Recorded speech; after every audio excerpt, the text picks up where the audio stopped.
e me faz novo, todo novo, renovado em Jesus. E me faz novo, todo novo, renovado em Jesus. Espírito Santo vem, Santo vem, Espírito Santo vem, Santo vem, Espírito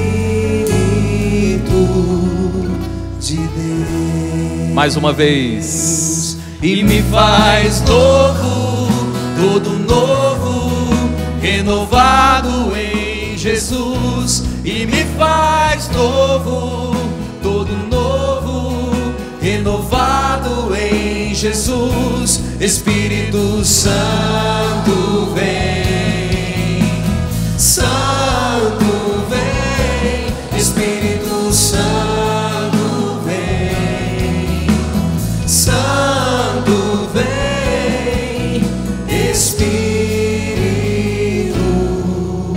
de Deus. Movidos pelo Espírito Santo que nós acabamos de pedir, nós entramos na segunda semana do tempo comum. Nós estamos neste tempo, desde o batismo de Jesus, que divide a sua vida oculta da sua vida pública, vendo sempre o Evangelho de São Marcos. Começamos desde a segunda-feira passada, primeiro dia da semana do tempo comum ferial, vendo o Evangelho de São Marcos numa continuação. Se formos à missa todos os dias, vamos ver que quando acaba um evangelho, começa o evangelho do dia seguinte. É uma continuação. E hoje nós chegamos ao Evangelho de São Marcos, no capítulo 2, ainda estamos no comecinho da vida pública de Jesus, em que os discípulos de João Batista e os fariseus estavam jejuando. Então vieram dizer a Jesus: por que os discípulos de João e os discípulos dos fariseus jejuam e os teus discípulos não jejuam? A primeira coisa que nós temos que entender para entrar no evangelho de hoje é saber como os judeus jejuavam no tempo de Jesus.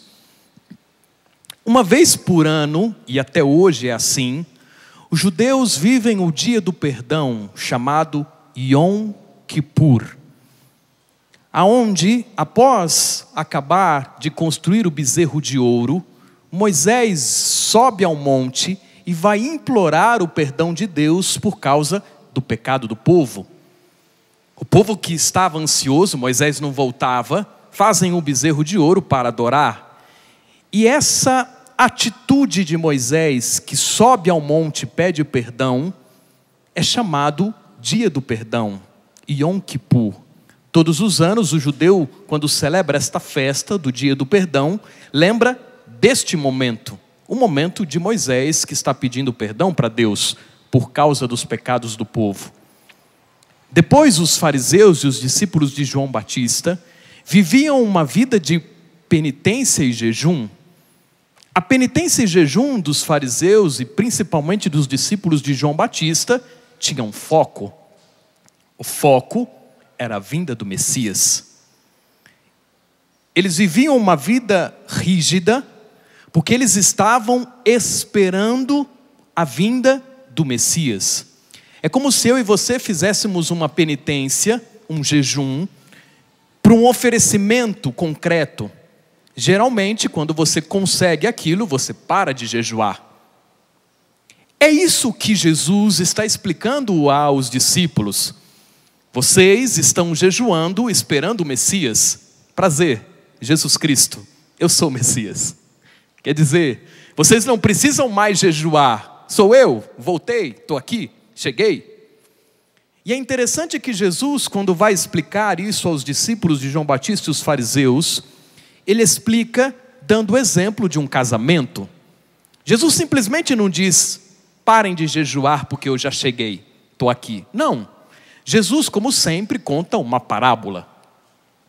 Parábola é um jeito fácil de contar uma coisa difícil. Jesus sempre conta uma parábola, porque Jesus esmiuça para que as pessoas entendam.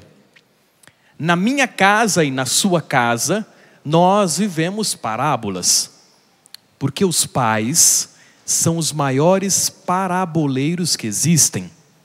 Porque o pai, para ele dizer para a criança não botar o dedo na tomada, não sair na rua, que aquilo é quente, que aquilo é frio, ele conta uma história. O pai desce com a criança, o avô e a avó desce, fica na altura da criança e conta uma história do porquê que a criança pode ou não pode fazer alguma coisa. Isso é uma parábola. E a criança entende as parábolas. Jesus, para que eu e você e os discípulos entendessem, sempre nos conta parábolas. E hoje Jesus, para responder a eles, conta a história de um casamento. Afinal de contas, os convidados de um casamento poderiam por acaso fazer jejum enquanto o noivo está com eles? Enquanto o noivo está com eles, os convidados não podem jejuar. Mas vai chegar o tempo em que o noivo será tirado do meio deles, aí então eles vão jejuar. No Antigo Testamento, Israel é a esposa, o povo de Yahvé. É feita uma aliança que no Novo Testamento Jesus terá como esposa a igreja. Vejam que Jesus dá o exemplo de um casamento para que o povo entendesse que ele, noivo, ainda está presente. Mas depois que ele morrer e ele ressuscitar, aí sim as pessoas vão jejuar. Não mais para esperar a vinda do Messias, mas esperar a sua segunda vinda. O tema inicial do evangelho de hoje é o jejum. Fazer ou não fazer jejum. Estou aqui com um livro do Monsenhor Jonas Abib, que se chama Práticas de Jejum.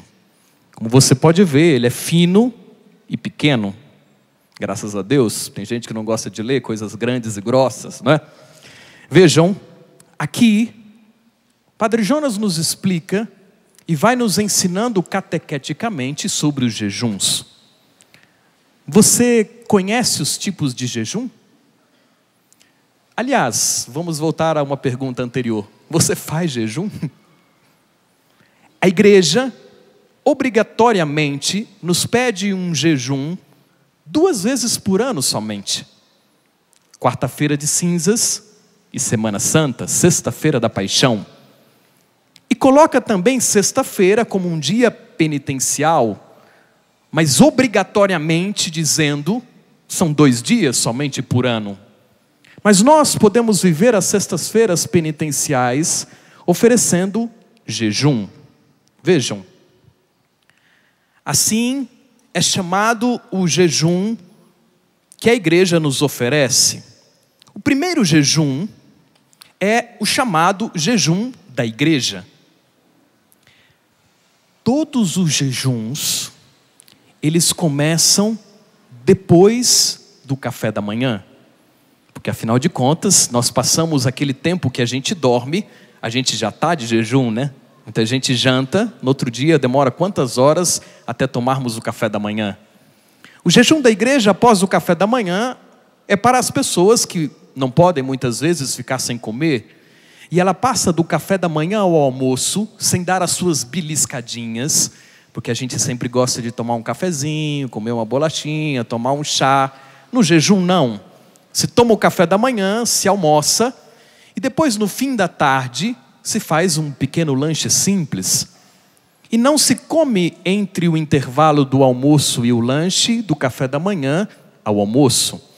Talvez você esteja me escutando dizendo, padre, eu faço jejum todo dia então, porque eu já vivo isso. Vejam, jejum sem oferecimento é dieta. Você pode ficar o dia inteiro sem comer, tomar o café da manhã e ficar a água o dia inteiro e chegar à tarde, eu estou vivendo o meu dia de jejum, e você ofereceu para alguém? Não. Cuidado, Canção Nova. Podemos abrir o hábito de ficar sem comer e chegar à tarde e não ter oferecido não valeu para nada, foi uma dieta. Por quê? Porque o jejum, ele existe para um oferecimento. Jejum da igreja, como eu acabei de dizer, nós almoçamos e depois tomamos um lanche. Existe também o jejum pão e água. A pessoa toma o café da manhã e quando ela tem fome, ela come um pedacinho de pão. Quando ela tem sede, ela toma água.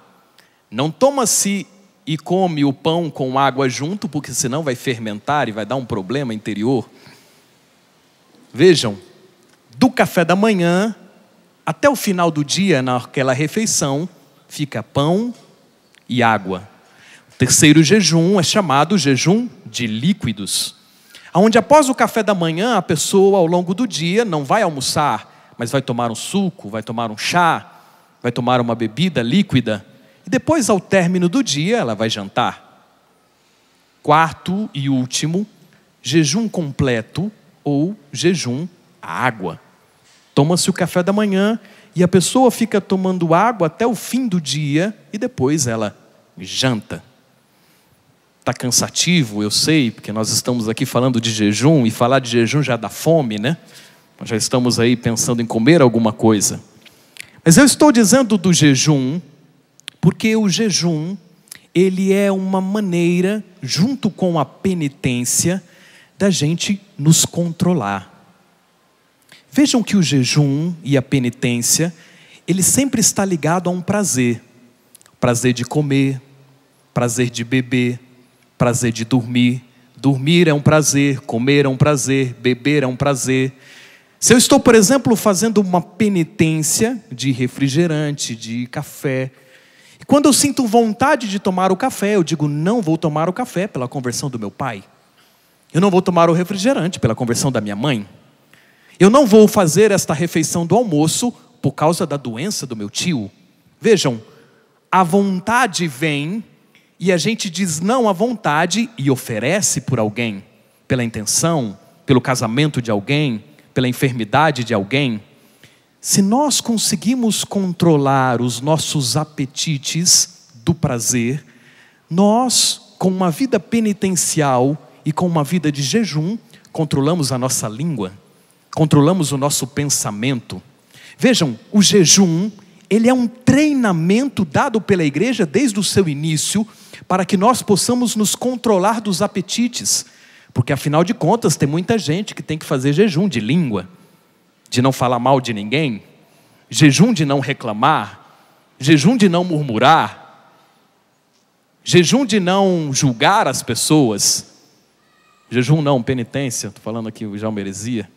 Penitência de não fazer isso. Vejam, nós com o jejum e a penitência conseguimos controlar os apetites que nos fazem pecar. Uma vida penitente nos ajuda a ir para o céu.